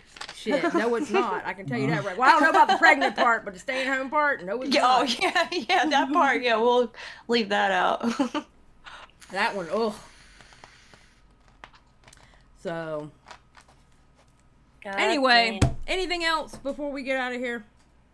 So the last contact I tried to make with that Mick guy was to try and get him on Steam. Was that it? Yeah, it looks like it, yeah.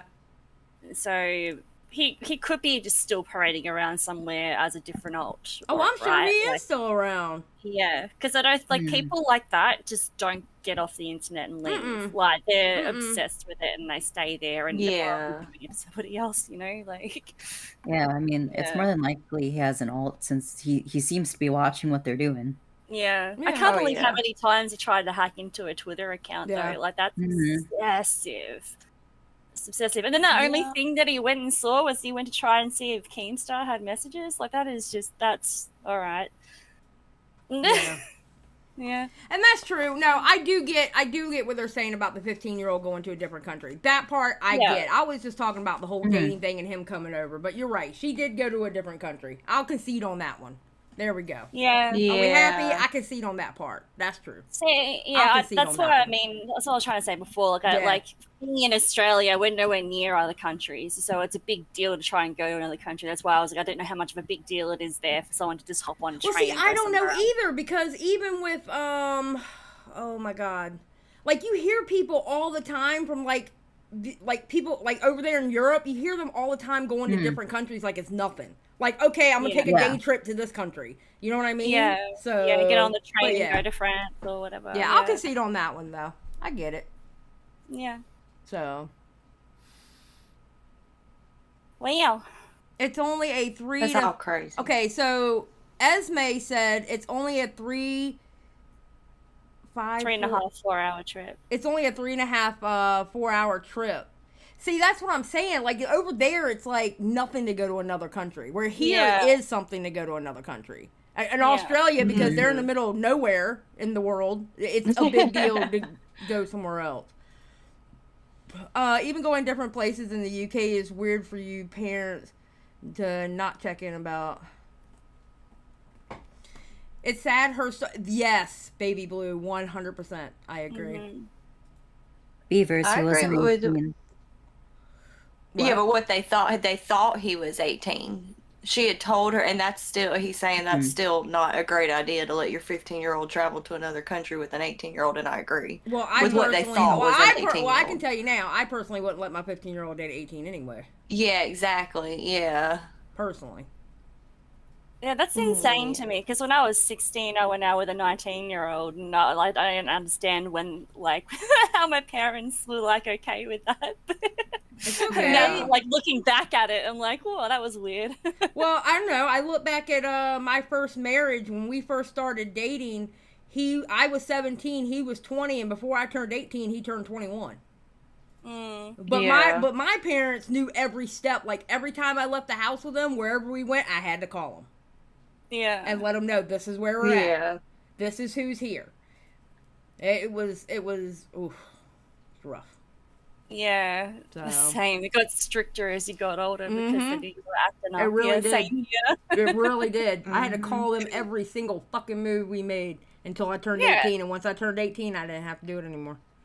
Yeah, like when I was a 37-year-old, if I don't pick up the phone, my mum's like, "Why aren't you answering? What's happening?" I'm like, "What? I'm a fucking adult. Leave me fucking do shit." Yeah, my mama would still whip my ass to this day. Yeah. I'm still scared of my mama. Listen, my mama would whoop my ass to this day.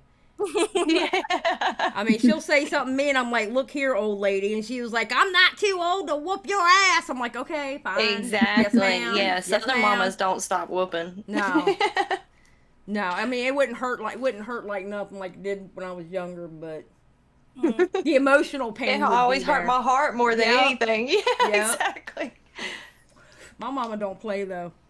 My mama's old school. If she has to, she'll pick something up and hit me with it. She don't care. Yeah, we got the wooden spoon. That was what we got. The wooden spoon got pulled out of the friggin' drawer in the kitchen. You knew it was on. You're like, okay, I'll be good, I promise.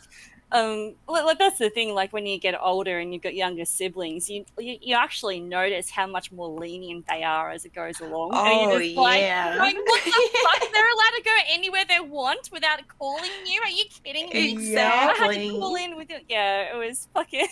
There's an I was like, There's an 11-year difference between me and my brother, and we were literally raised differently. Same. Yeah, between me and They my get youngest. softer. Yeah. Like, I think he was only whipped once by my mother. With me, it was like every other day. Yeah. I swear to God. But then again, we were two different kids. I was the type, if she yelled at me, I would yell back. All right? I would always fight back. My brother, if she yelled at him, you would think she beat the shit out of him the way he would cry. Oh, you know, that is exactly how my sister was. Like, you would even look at her sideways and she'd just break out in tears. You couldn't yell at her because she'd just, like, lose it. It was, I think that's why she was a bit more babied. Well, I think the biggest thing with me and my mom is I'm just like her. And my dad used to always try to tell her I was just like her, and she would venom in her voice go, "She's nothing like me." Oof. And I'm just like Those her. are the ones that butt heads. Felt the I'm just hate like in your her. heart. By the time she was my age, I'm actually nicer than what she was. She was mean. But she loved me. She just didn't, Yeah. I think it was like by the time my sister was 18, we went to a festival. We ended up being at the same festival. She went with her friends, and I went with my friends. And she like was taking like pills, like ecstasy or something like that. And I was just like, and she came up to me. She was like, "I'm so sorry, I've been a bitch for all these years." And she was like pulling her heart out to me off her fucking head, and I was just like, "It's okay, I understand." She was like, "You're honestly the best sister in the world." Oh, that's so Yeah. sweet. So ever since then, we've been kind of best friends. We never fought again. Yeah, drugs bring people together. I've been Honestly. saying this forever. Joey, Yeah. I was an awful child. I can tell you now. I was an awful child. I don't know how my mother did it. I'm gonna be honest.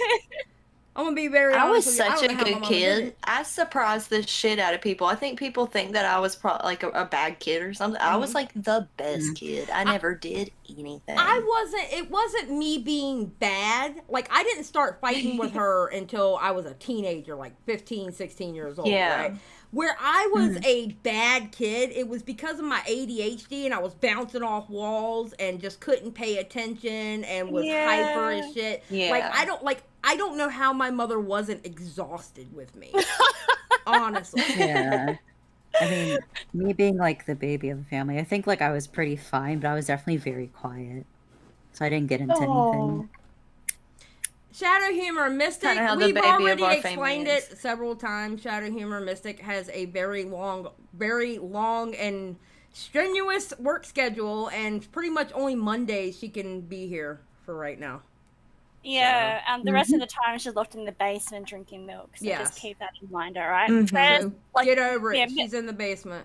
Yeah, milk and chat for Mystic. There we go. Such a good emote. Be quiet, Mystic. Shh. Don't make me come down there. That's all right. Oh, the clown will get you. Ew, Joey. Yeah, Joey, gross. Joey, you... Joey. I am, yeah. Okay. I bet you I know what's going to happen with Joey. Just saying. What's gonna happen with Joey? Oh, well, we may not see him again. Anyway. He's gonna die? He might. He might. If he keeps going, he might. No, I'm just kidding. R.I.P. Joey. Poor Joey. Should have let me nuke him. Unknown. How are you going to nuke him? You're not a mod. In his mind, he's gonna Matilda him. That's a great reference. Oh, Nuclear has a good question for Bunny. You weren't the class. You weren't the class clown, Bunny? Oh no, I was the class clown. I got in trouble in school a lot. No, but at home, like I was like an angel. Like I was my Okay, by my now. mama. Okay. Oh, Nope, sorry. My bad. My bad. Okay. But my mama had 4 kids, and we all had the fear of God in us. We didn't fuck up at home. At school, my teachers got a whole different. That was Oh, on them. absolutely. And that's Absolutely. Yeah. My I remember they now call it middle school, we called it junior high. The vice principal and my mother were on a first name basis. Oh my god, that's embarrassing. He literally one time he literally took the phone, put the phone out in the hallway, and he was like, "Do you hear that?" And he would hold the phone, and it's me fighting with another girl down the hall. And she's like, "I'll be there in about an hour." And he's like, "Okay." And drags me in the office, and we sat there and waited for my mom. They knew each other on a first name basis. I was always fighting. Yep. Steffi says God can't see you in school. Oh God. Well, you try going to an all-girls Catholic school. God can see you everywhere. Oh, God couldn't see me in school. I I got took it. shit See, on. where I was afraid of my parents, I took it out on my teachers. I know that's Yeah. right. I went into I got my in trouble high with school. My high school years ended up me in a private school because I got in too many fights in public school. Yeah, that's the reason why I went to a private school. Yeah. When I spent Aw. year 7 at a public school, and they were like, "Nope, you're going with all girls Catholic." Bloody hell, all right, fine. Oh yeah, I remember. It was my second year in 8th grade because I had failed 8th grade because I was fighting too much, and it was funny because all my friends made A's and B's. They were like the top you know, they were like the top kids in school and grades, Yeah. and they were the ones all playing sports and stuff. And I was like I was the bad friend in the group. And they went ninth grade. I failed 8th grade. And at the end of the second 8th grade, I had a group of girls that wanted to fight me, and my mom was like, okay, you can either go to school with a baseball bat and snatch the first one that comes off of a bus, or you're going to take your final exams a week later, and you're going to end up going to private school because this fighting is too much. And of course, me being me, I was like, no, I want to take the baseball bat. And she was like, no, you're taking your exams later. She already knew the fucking answer to that bitch. I wanted to fight him so bad, she wouldn't let me. But the only thing I got in trouble for in that school was having paint on my dress, because I was constantly inside the art room. That's pretty much where I lived. My homeroom was in there. I had 3 classes in there. Yeah. And like literally, I was on the way to a what's it called? Like when you go to an auditorium and stuff, like a big meeting with everybody, and then like the principal stopped me and she goes, "You, my office." And I'm like, what? And then she tried to make me buy a new uniform. I'm like, no, fuck that, we can't afford that. Are you kidding me? Oh, damn. So I just went, nah.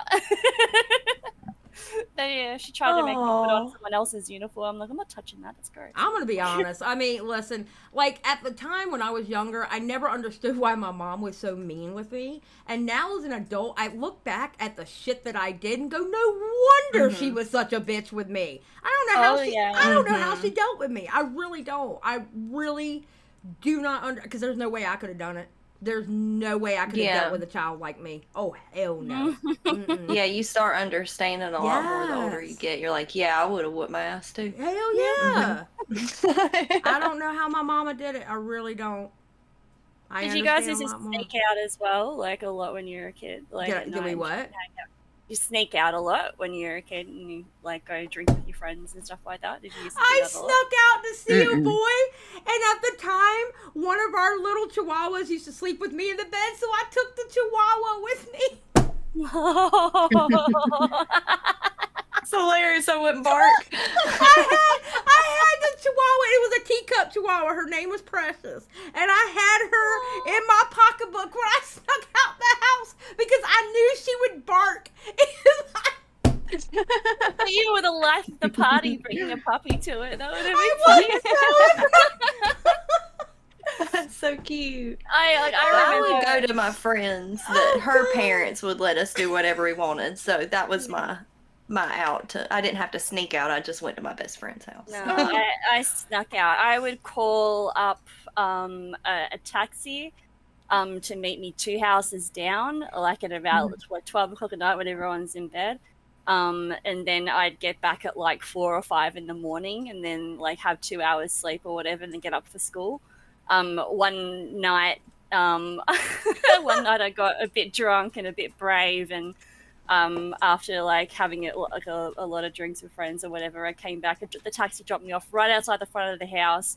I walked up to the front door, opened up the door, and there were my parents sitting at the kitchen table waiting for me to get back. And they were like, "We called the police. Do you understand how whatever this is?" And I was just like, "Yeah, okay. Can I go to bed now? I've got school in the morning." To this day, my mother still doesn't know that I snuck out the house and took Oh, the dog yeah. with me. That's And the thing. I I will got never caught tell so her because much. I'm telling you now, she will probably pick up one of her knickknacks off of a shelf and beat the shit out of me with it. I refuse. I'm not telling her. I absolutely refuse. Yeah, there's some things mamas don't. I'm need not to getting know. my ass whooped because of that. No. No way. Yeah. I don't know, like, personally for me, I've always been like a homebody unless, I go downtown to like the arcade or something. You know Oh, what? you're We so get it, cool. Rynnie. Good You're the kid. nice girl, okay? You're the nice Yeah. girl. We're a bunch of heathens, and you're the nice one, okay? We get That's it. the thing. We get Like, it, we're Rynnie. were you the oldest? Were you guys the oldest, and Rynnie, you're the youngest? Is that right? Yeah. Well, I was a middle child. Middle child, yeah. See, as you go along the line, like they start getting nicer as children because they see what happens to their older siblings. I don't know.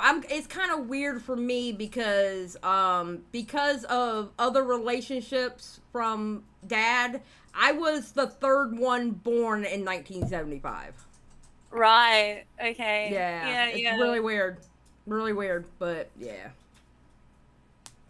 But in the home that I grew up in, I was the oldest. I was the oldest in that home, so yeah. Yeah.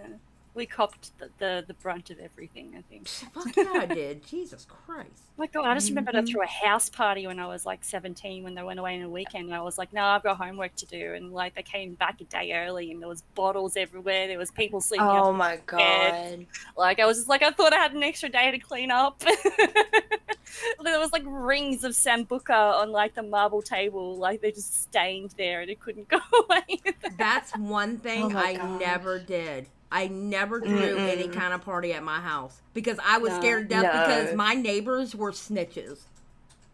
Oh, right. Yeah. My neighbors would snitch, so I knew better than do that. I always wanted to throw a party at my house, but I could never do it because my neighbors were snitches. It was horrible. Yeah. I always thought my stepdad had cameras in the house, so I never did anything in our house. We were all suspicious that there were it was crazy how much he would know while he wasn't home. We like wouldn't do anything. Oh my God. That's so weird. That's actually so weird. What the hell? Yeah. Yeah. I literally didn't do I didn't even ask to do anything. Like the only thing I would ever ask to do was go to my best friend's house and then we would, do whatever. Yeah. But it was weird, like my parents were like really strict and stuff and wouldn't let us do anything, but like they would let me smoke weed. So all my friends were all very confused with Yeah. parental, I don't know. Yeah, like I got caught smoking cigarettes, and then my dad sat me inside the car and said, "Look, if you want to smoke cigarettes, you can smoke cigarettes. I'll go buy you a pack right now, and you can smoke it in front of me." I'm like, "No, thank you." And that was the last time I smoked it in front of them. Oh, they knew what I was doing. Joey might be onto something. Joey made a good point in chat. Might be onto something. Oh, damn. All right. What? Who is little... What? Who is that? I'm back, Xylie. I'm back on my Xylie hate train because you timed me out. Where did I time you out at? I would have butterfly kissed your butthole till I got pink eye, but now you're going to miss out. You're missing out on a freaking butterfly. Xylie, you better unblock him. That sounds like a good time. I don't even know who they are. Why am I getting all these Who people? was it? It was like last night in Aiko's chat. There was somebody in Aiko's chat giving me fucking shit, and I didn't know who they were either. Oh, it's you? Oh, well then I'll hide them. No, it's not. There we go. Hidden. Oh, damn. Butterfly kisses on your butthole, though? What? That don't sound bad. That's weird, yo. I unhid them. I don't know if that was really Joey or not. No, I don't think it is. I don't think it is either. He's I just unhid a good them. time guy. No, but oh my God! Everywhere I go, I'm getting all these people. You hit me. I'm like, bro, I don't know who you are. I'm sorry. If you acted out, it is not my fault. I know. I unhid them, Joey, because I know you to be a liar. Oh, Xylie, you timed them out in another stream for being a creepy weirdo. Oh, well, they got timed out. They didn't get banned. There is a difference, you asshole. Not Creepy you, Sakura. weirdos can be funny, y'all. We need to let them cook a little bit. They might say something just, Maybe. Yeah, that was gold. Though. Butterfly kiss butthole. No, Kendra did not. I put a lot of thought into that. I like this guy. Holy shit. I agree, Sakura. I absolutely agree. All right. Anything else before we get out of here? Nah. Because I'm trying to go live after this. I want to start looking into Darius and Grace Thorpe. Yeah. Oh God. Good luck. Fucking. That's yuck. Well. Yeah. Thank you, everybody. All our members, we will be doing a members-only stream towards the end of the month. So if you're not one yet, please go ahead and do that if you want to be joining in. We also have an upload coming up on Saturday too, just the variety one. So please go check that out when it's uploaded at 6 p.m. Okay, little pricky. Yep, you're okay. You know what? Goodbye, homie. Jeez. Goodbye. All right. Now you're gone for real, for real. Lord have mercy. Now you're gone for real, for real. All right, ladies, say goodbye to everybody so we can get out of here. Goodbye, everybody. Everybody. All right. Goodbye, everybody. Hold on a second. Let me switch boards. There we go. Y'all have a good night. Peace out.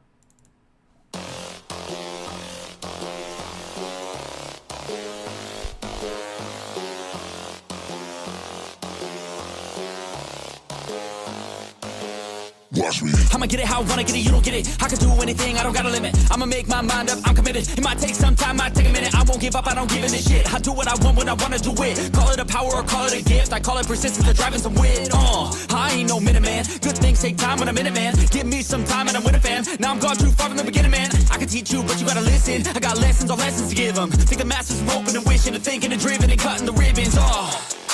And they know they don't want it more than me. I work hard, they call it a disease. I work hard so I can go be free. But I don't work for anyone but me. But it didn't start like that. I was 9 to 5, didn't feel right. Had to get in touch with myself, get my mind back, to figure out what I want in this life bad. And I don't regret it, failed a lot, but I learned my lessons. Got new moves, new things, new weapons, and now I finally got direction. We ain't got no time to be complacent. You only got one life to go make a statement. Everything you want, it'll all be waiting. So put your mind to it and you can become greatness. So don't quit, don't stop, push through it. You got dreams, one life, go do it. Make moves, improve, keep doing. A new life, new you can choose it. Watch me.